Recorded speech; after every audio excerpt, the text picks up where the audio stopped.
Imagine if each morning when you wake up, you're smiling and looking forward to your day, knowing you are happy even while you're dealing with grief and loss. The Grief and Happiness podcasts inspires, comforts, and supports you with each new episode. I'm Emily Zero-Threat, welcoming you to explore with me your life of endless possibilities.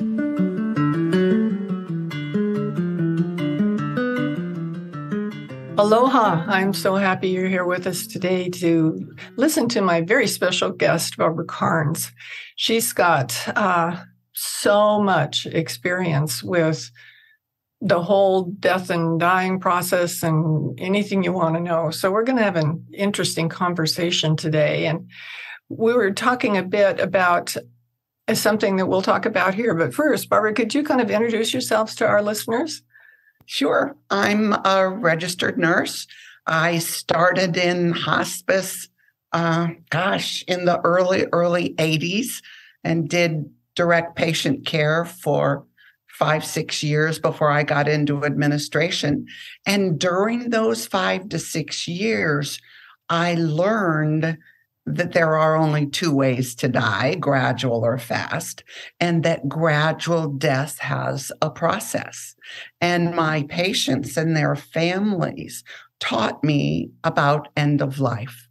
And as a result, I have really taken on being an end of life educator in the last several years and have written material on end of life.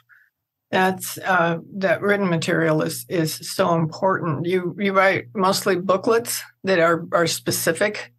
So if somebody's looking for something in particular that they want to learn about, then it's easily accessible, I think, as opposed to handing them a big book. Yeah, people under stress aren't going to read 200 pages. Mm-hmm. These booklets, most of my material is 13, 14, 15 pages, short, simple, direct, no medicalese, gentle, large print. So that in the middle of the night when you're taking care of someone and you're scared, you can open up a booklet and go, oh yeah, this is what's going on. I also have DVDs. I also write a weekly blog. And I have books that I've written, but really what we call the End of Life Guidelines series is a collection of 5 books that are really guiding tools if you're involved with taking care of someone or have someone that's approaching the end of their life. That's so important. And I always kind of wish that people would look at things like that before it gets right down into it so that they can be prepared a little bit instead of getting into it and not having a clue what to do in the circumstances. Well, the thing is, people don't die like they do in the movies. Mm-hmm. You know, we don't have any role models on what it's like to die. It's television and the movies, and that's not how people die.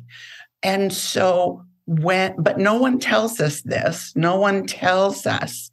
And when our loved one is in the dying process, then because it's not like our role models, we think something pathological is happening. Where if you're involved with end of life and you do a little bit of reading, you're going to see probably that dad's doing what he's supposed to be doing, that this is how people die, and he's doing a good job. That's so important. People think there's a specific way or something that you need to do, and it can get confusing, especially if you haven't been around anything like that. And I've had 2 husbands die, and they both had the same thing. I didn't know that the second one was going to have the same thing that the first one had when we got together at all, but it just turned out that way. They both had congestive heart failure, which led to renal failure, which led to dialysis. And so the first one got me pretty prepared for the second one, but I had no idea that was coming. And my first husband who died was sick. Well, both of them were sick for about 2 years before they transitioned. And he was really interesting. He was a philosophy professor. His specialty was ethics.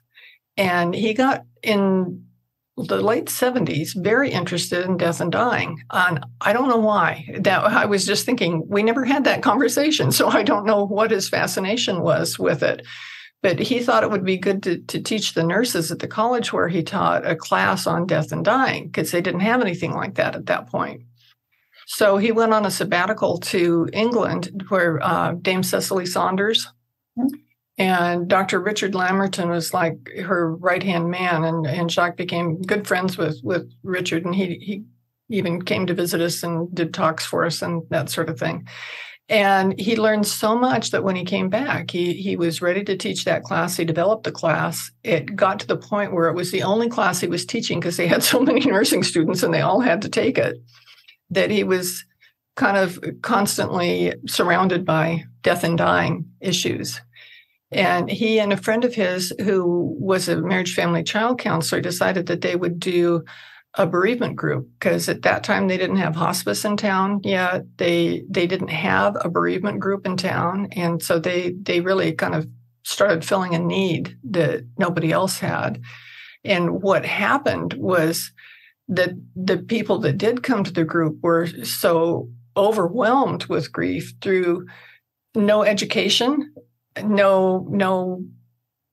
nothing to learn about. There weren't that many books out at that point, and they were really lost in suffering. And when I saw what he was doing, and I'd field calls for him at home, because he'd be at work and he'd always gave his home phone number to people, and they'd call and they needed help like right then. And so I'd listen.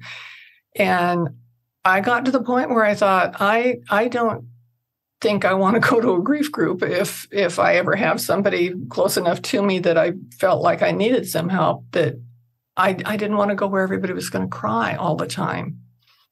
And because that was my perception of what the grief groups were. And I noticed that your blog this week was on grief groups, and I thought it would be interesting to hear your perspective on that. Now I'm facilitating a group that isn't exactly a grief group. My group is called the Grief and Happiness Alliance, and we get together once a week on Zoom and write about things dealing with grief and death and that sort of thing. But we also do happiness practices every week, and I weave the happiness into what they're writing too. So I keep it on a more positive thing, something I thought I'd never be doing, but here I am. Good for you. Oh, that sounds like wonderful work. So what would you say to somebody who is concerned about going to a grief group? The hardest thing about running a grief group is to get people to come. And the reason for that is part of grieving is isolation, is we don't have the energy to oftentimes get dressed, let alone leave the house. And we're depressed. We're sad. We're not really in control of our emotions. All of that is normal grief, but that also goes against going out of your house to a grief group and talking with people. It's like, I can't talk to anyone. I can't keep from crying, let alone get dressed and sit with a bunch of strangers. So here's the thing to counteract that, I think. And the key is you're not going to offer a support group for 6 to 8 weeks following the death. That gives the person a little time to settle in. All the emotions are still there, and they're just like one open package of pain and confusion and tears, but it gives it a little time out. And for hospices who run the majority of grief groups, I think they would have better participation if they used their volunteers in, well, not only before the death, but also following the death. The idea of that is to develop a relationship with the griever. And that's not just a card or something like that's calling on the phone and saying, what's happening today? That's showing up at the doorstep with a bag from McDonald's and saying, hi, can I come in? So use the volunteers to develop a one-on-one relationship.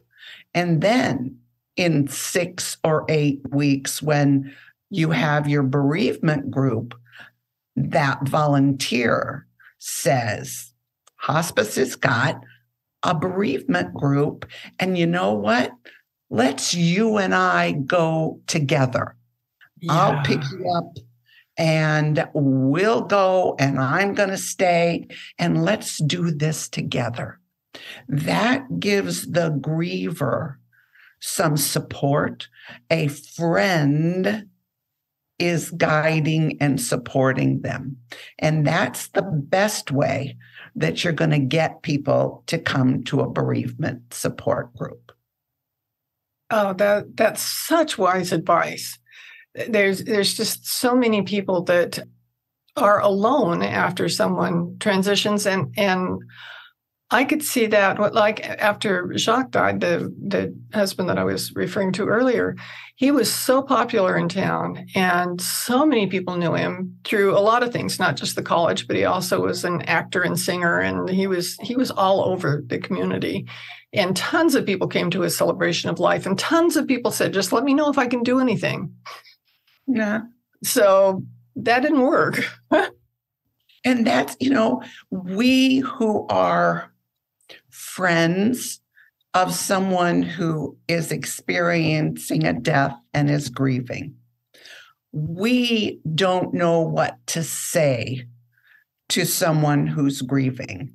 And so we either say a lot of wrong stuff that it makes matters worse than better, mm-hmm. or we stay away. And that staying away increases the isolation that the griever has, because the griever doesn't have the energy to reach out. And therefore, when their friends don't reach out, that just increases the isolation. I can remember my husband and I going to a visitation of a friend of ours' son killed himself. Oh, and we're in the car and we're driving, and my husband said, I don't know what to say. I don't know what I'm going to say to John. And I said, that's what you say. Words don't mean anything. And so just say to him, I don't know what to say, and give him a hug. And that's because they were very good friends. And that's what he did. And I think that has more meaning than stumbling through words that they often hurt mm-hmm. more than they help. They do. And I always suggest to people when they say, what do you say? I say, if you knew the person who died, then say something nice about him. Oh, yeah. And that will brighten up just about anybody. If you like with Jacques, he was a singer, and I'd have people say, oh, I just loved Jacques' voice. I'd go wherever I knew that he was going to sing, because I wanted to listen to him. That it didn't have anything to do with saying, I'm sorry for your loss, or, oh, poor you, but it made me feel good. It made me smile. And it was such a lovely thing to do. So I always encourage people to think of something real and positive that you can say that's the truth, especially mentioning the name of the person who died, and not to be afraid of mentioning their name. And that's so helpful. And if you say you're going to do something, do it. I had one friend, we weren't real close, but an acquaintance that I knew, and we had done some work in the community together. And her husband had a long bout with cancer before he died. And he was doing that when Jacques was not as far along as he was. So, but it was obvious that Jacques was going to die too. And when her husband died, I went over to their house to drop something off because they were having a gathering at her house afterwards with all the people bringing food and stuff. And when I got there, I said, well, who's going to be here during the service to accept anything that comes in, or just kind of be here, because that's a good time for people to break into your house because they see in the obituaries that nobody's home. And I've seen that happen a lot too. So she said she hadn't even thought about that. And I said, I'll stay. I'll just be here and I'll do that. And I was able to set up tables and put out the food that came, arrange it so that when they got home, everything was all ready. And it was such a nice thing. And I got to a point where I was a little bit weepy.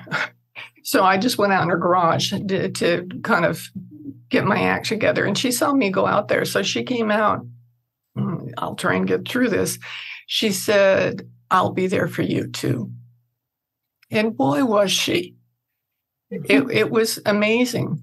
And she never said anything about like, I'm going to do this or whatever. She just did it.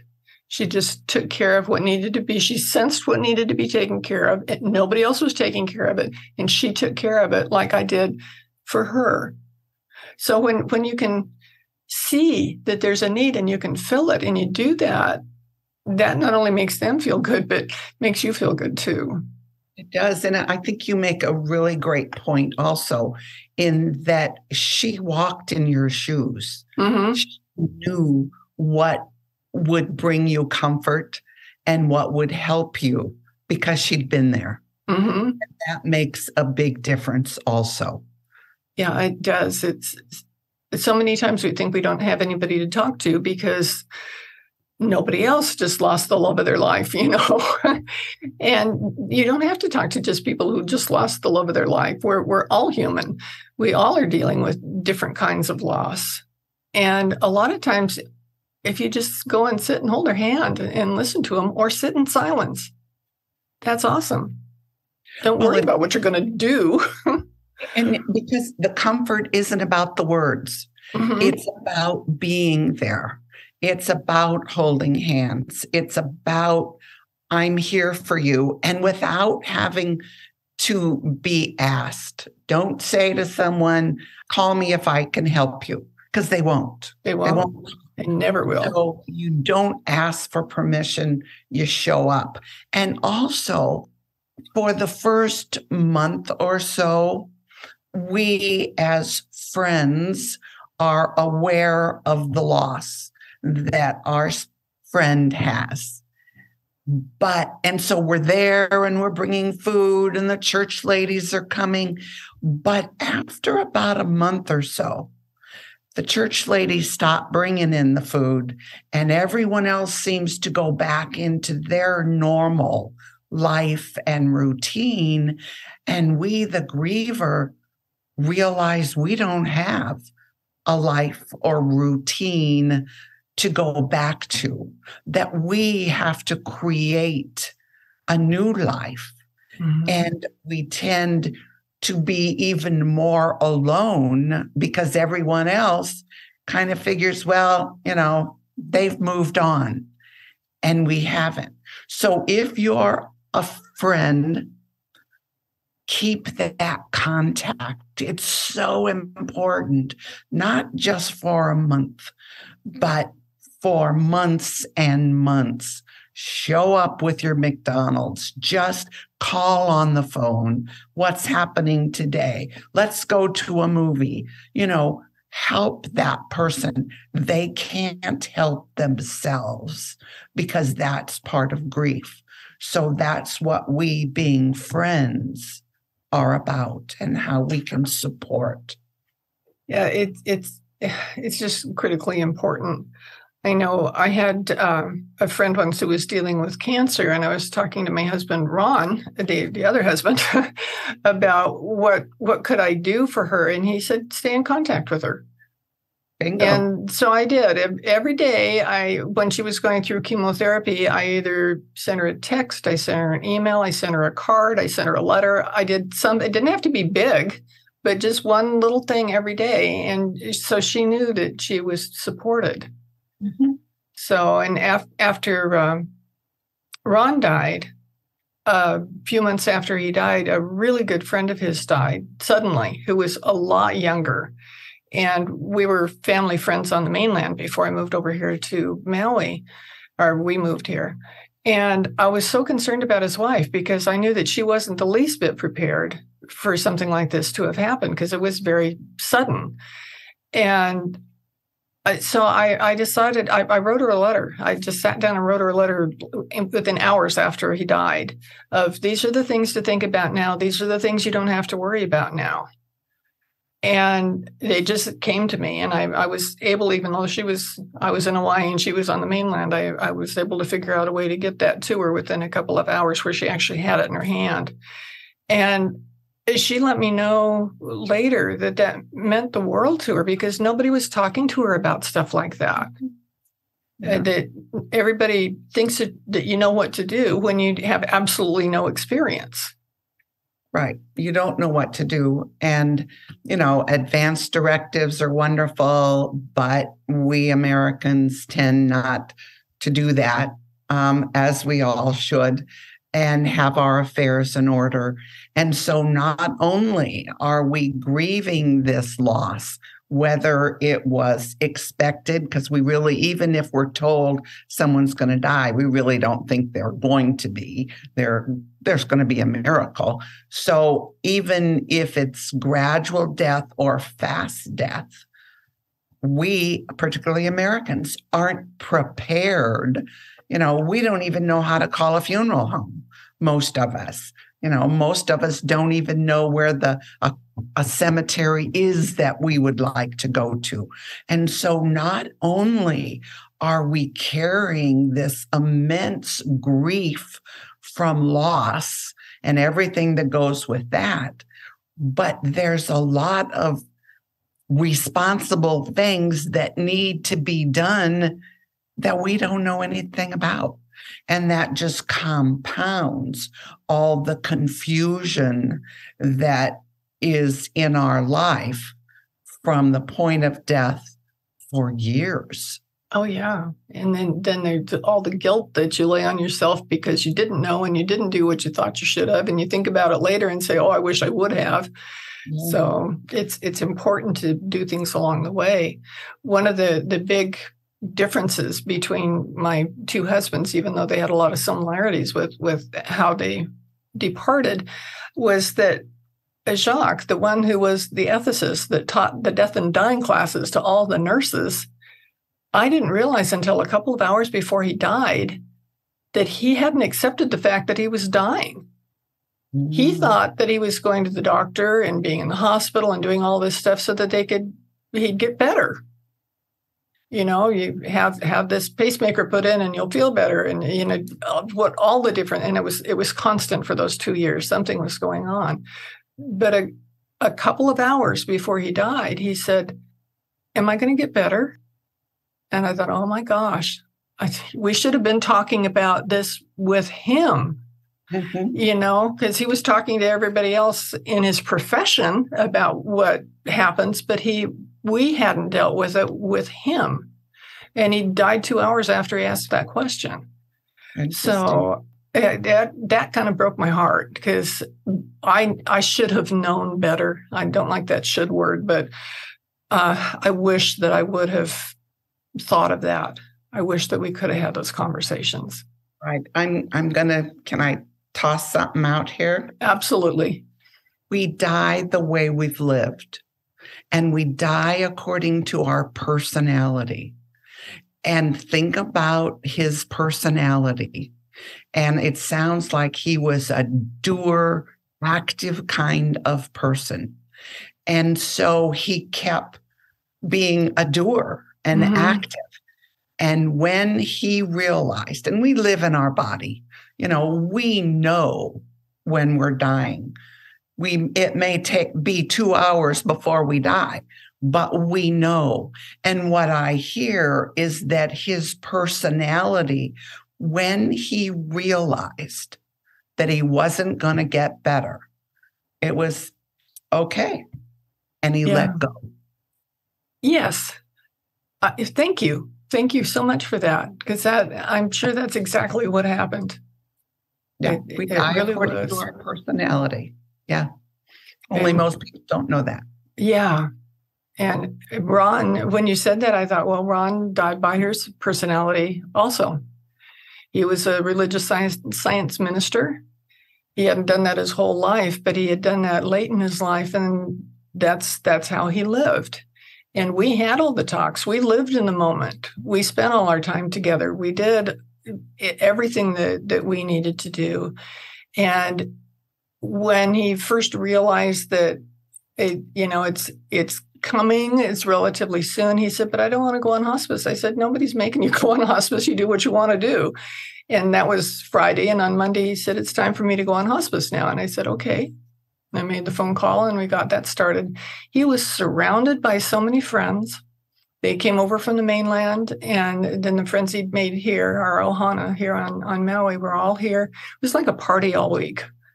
And everybody was having his daughter loves to dance. She was she was out of college by the time he died. But she was a good dancer. So she'd put music on and have people dancing, and people would come over and sing for him, or play like an Indian flute for him. They did all kinds of things all week long until Friday or Thursday. He actually was pretty much going to sleep on Thursday, and by Friday evening he was gone. But during that week, he said goodbye to everybody he wanted to say goodbye to. The people that weren't able to come over, fortunately, we had FaceTime, and he called them in FaceTime, looked them right in their eye, right in their face, and told them whatever he wanted to say. And he felt complete. That was his process. That's what he needed to do. And he actually got to talk to every single person that he wanted to talk to. And I thought that was so incredibly beautiful. And it was so much, I can't say it was easier to deal with his death, because he accepted it so much. And I had those people around me immediately, but I knew even when they weren't there in my presence that they still had my back. So I was able to move forward a lot differently than I did the other time. Our friends can certainly bring us comfort. Oh, yeah. Just absolutely can. They don't have to have answers. They don't have to say anything. It's just being there. Mm-hmm. That's the gift, is so that we're not alone. That's so important. Ram Dass lived here on Maui, and I actually got to see him before he transitioned. But I read his book, Walking Each Other Home. We're all just walking each other home. And I just always keep that in mind, that if there's something we can do to support somebody else, it's not that you have to know, what you're going to say or what you're going to do. It's just being there. Being there. That's the key, is be there. Well, this has been an amazing conversation. We could go on, I'm sure, for a really long time. There's so much to talk about on this subject, but I'm so glad that we got to have this conversation together. And I know it's going to give people a lot to think about. And it's, even if your grief isn't fresh, you can reflect and see how there's things that you can do to help support yourself on the way. Well, think of grief as an open wound. And when your loved one or your special person dies, that wound is open and gaping and raw, but gradually that wound heals. but a scar has formed. And I've got a scar on my leg that I got when I was 12. And if I touch that scar, it still feels different. So it is with grief. When something touches our grief scar, the wound that we have, we will feel the loss, we will feel the pain. It's just that as that wound heals and forms over in the scar, it doesn't get touched as much. Wow. What an image. That really helps. You can put things in perspective when you look at it like that. Because you never really heal grief. You never get back to a normal of what you had. You have to create a new normal and a new life without your special person in it. And so you'll always have that scar and the memories. It's just that it isn't constant like it is in the beginning of our grief. That's right. I know people are always saying, when am I going to get over this? And it's, well, you're not, but you be gentle with how you express that so that it's supportive and loving. Because the whole thing's about love and how we can love and support each other. Yep. Well, thank you so much. And I will have Barbara's information on the show notes underneath your recording here so that you can get her booklets, get her books, be in touch with whatever it is that you can use from Barbara. She's a really wonderful resource. And I really appreciate you coming today. Well, thank you so much for inviting me. And maybe we can do this again, because I think that would be great to talk about. There's tons to talk about. So, yes, I will invite you back. I would love to do that. Well, thank you for having me. I've enjoyed it very much. I think we've done some good work. I think so, too. Thank you so much. And aloha to everyone. Do you want more comfort, support, and happiness? Join the Grief and Happiness Alliance. Visit my website at lovingandlivingyourwaythroughgrief.com and read my book, Loving and Living Your Way Through Grief. Be sure to subscribe to our podcast, rate it, review it, and binge on all our episodes on grief and happiness. I can't wait to welcome you back to another episode